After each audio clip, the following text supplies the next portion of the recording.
प्यारे बच्चों, आज math class 10th worksheet number 38 ऊंचाई और दूरी, ये आपका बुक का 9th चैप्टर है और इसमें आपके पास एक क्वेश्चन फाइनल एग्जाम में भी आता है। यहाँ ऊंचाई और दूरी हमारी सामान्य लाइफ में, जीवन में इसका क्या प्रयोग है, उस पर चर्चा करते हैं।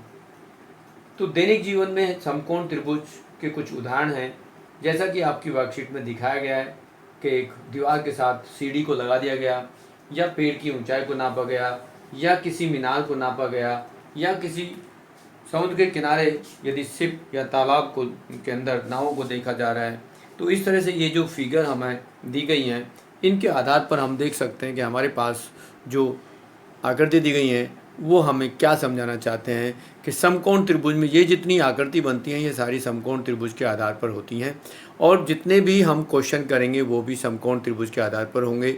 यहाँ आपको उन्नयन कोण और अवनमन कोण के बारे में बताया गया है।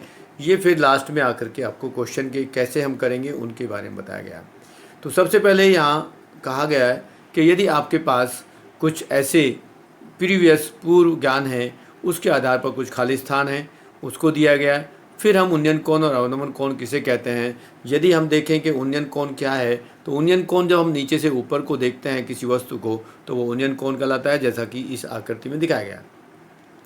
अवनमन कोण तब बनता है जब हम ऊपर से नीचे की तरफ देखते हैं और समतल रेखा जो क्षैतिज रेखा है वो हमारी आँख के साथ साथ कोण बनाती है, उसको अवनमन कोण कहते हैं। अब फिर भी थोड़ा सा और समझाने की कोशिश करेंगे। तो सबसे पहले हम देखेंगे कि किसी भी समकोण त्रिभुज में कोण बी जो आकृति दी गई है उसमें उसकी सम्मुख भुजा, कोण बी के सम्मुख भुजा यहाँ पर क्या कहा जाएगा, उस भुजा को कहा जाएगा कर्ण। कोण बी समकोण है और समकोण के सामने की भुजा सबसे बड़ी भुजा होती है, जिसको हम कर्ण कहते हैं। कोण सी की संलग्न भुजा आसन्न भुजा, जिसको हम आधार कहते हैं, और कोण सी की सम्मुख भुजा को हम लंब कहते हैं। तो तीन शब्द हमारे पास आएंगे खाली स्थान में। पहला होगा हमारे पास कर्ण, दूसरा होगा आधार, और तीसरा होगा लंब। तो ये तीनों खाली स्थान हो जाएंगे। उसके बाद आपसे पूछा गया है कि ये हम आसपास जो समकोण त्रिभुज की बहुत सारी आकृतियों को देख सकते हैं। जैसा कि आकृति में दिखाया गया कि उन्नयन कोण क्या होगा जब नीचे से हम ऊपर की तरफ देखते हैं। यदि हमें कहीं नीचे खड़े होकर के हम ऊपर की किसी ऑब्जेक्ट को देखते हैं तो हमारे पास उन्नयन कोण हमें मिलता है, और जब हम ऊपर कहीं छत पे खड़े हुए हैं, किसी मकान की छत पे खड़े हैं, मीनार पे खड़े हुए हैं, और जब नीचे किसी सामान को देखते हैं तो हमारा अवनमन कोण कहलाता है, जिसमें उन्नयन कोण को हम एलिवेशन एंगल और अवनमन कोण को डिप्रेशन एंगल बोलते हैं। अब ऊंचाई और दूरी पर आधारित प्रश्नों को हल कैसे किया जाता है, तो सबसे पहले हमें ध्यान देना पड़ेगा कि हमें उस क्वेश्चन के अनुसार उसकी फिगर बनानी होगी, आकृति बनानी होगी, चित्र को बनाना होगा, और चित्र पर कोण, बिंदु तथा माप अंकित करें। जो भी हमारे पास उसकी क्वेश्चन में बताया गया है उसके आधार पर हम उसको मार्क करेंगे कि ये हमारा कोण है, कौन सा बिंदु है और उसकी माप क्या क्या है।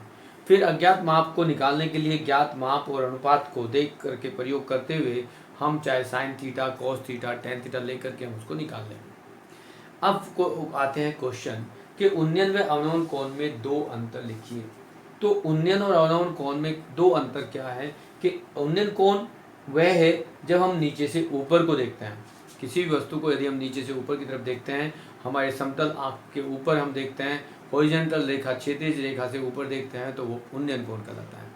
और जब हम ऊपर छत पे कहीं खड़े हैं, किसी ऊपर मंजिल बिल्डिंग पे खड़े हैं और उसमें नीचे की तरफ देखते हैं, तो वो अवनमन कोण कहलाता है। लेकिन यहाँ एक समानता ये है कि इनमें एकांतर कोण बनते हैं ये, और ये दोनों कोण आपस में वैल्यू बराबर होती है, चाहे वो उन्नयन कोण हो चाहे अवनमन कोण हो, और ये समतल रेखा के बीच में बनते हैं, समांतर रेखाओं के बीच में बनते हैं। समांतर रेखा एकांतर कोण बनाती हैं और दोनों में फिर संबंध होता है कि वो कोण आपस में बराबर होते हैं। ऊपर लिखा गया दिए गए उदाहरण 3 के चित्र में जहाज एवं मीनार के बीच बने कोण का नाम बताएं। यदि आकृति को देखते हैं 3, तो जहाज में और मीनार में जो कोण बना हुआ है उसे कहते हैं उन्नयन कोण। आगे एक क्वेश्चन दिया गया है जिसमें हमें कहा है कि निम्न कथन के लिए नामांकित चित्र बनाइए। समुद्र तल से 65 मीटर ऊपर स्थित बिंदु से बादल का उन्नयन कोण बीटा तथा समुद्र में बादल की परछाई का उन्नयन अवनमन कोण अल्फा है। बादल की कुल ऊंचाई 580 मीटर है। तो इसमें एक आकृति बनाने के लिए कहा गया कि आकृति कैसे बनेगी।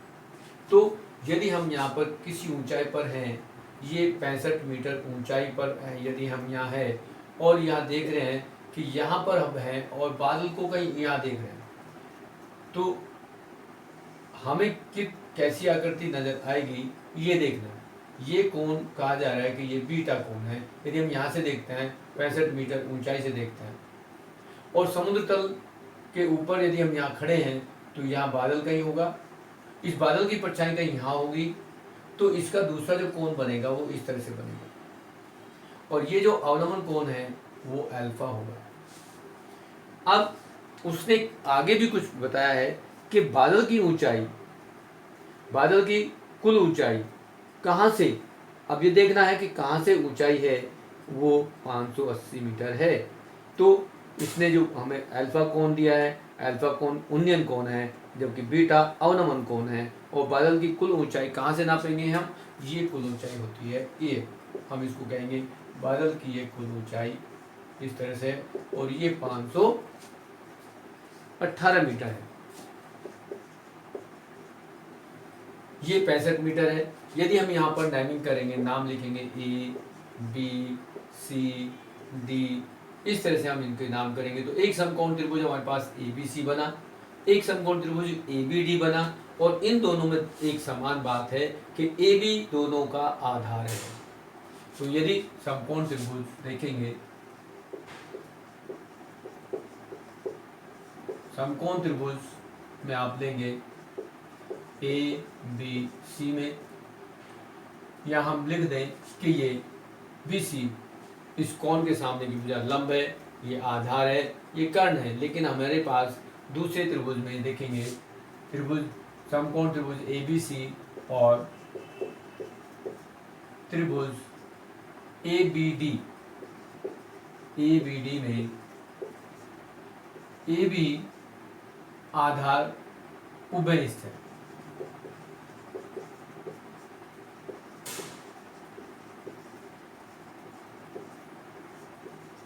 इस तरह की जब भी कभी त्रिभुज हमें बनेंगे उनमें कोई एक ना एक आधार या ऊंचाई उभयनिष्ठ होगी, कॉमन होगी।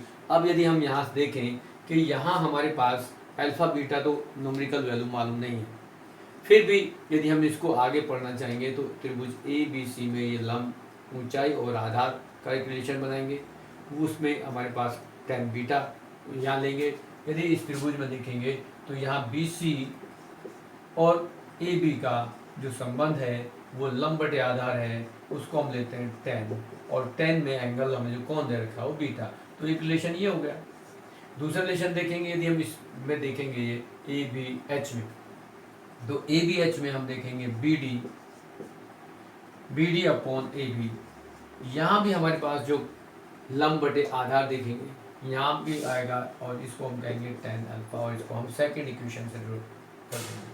लेकिन एक बात ध्यान रखना है, इसको समझना जरूरी है कि ये पानी है, यदि हमारे पास ये पानी है तो पानी के अंदर जो परछाई होगी वो जितनी ऊपर होगी उतनी ही नीचे भी होगी।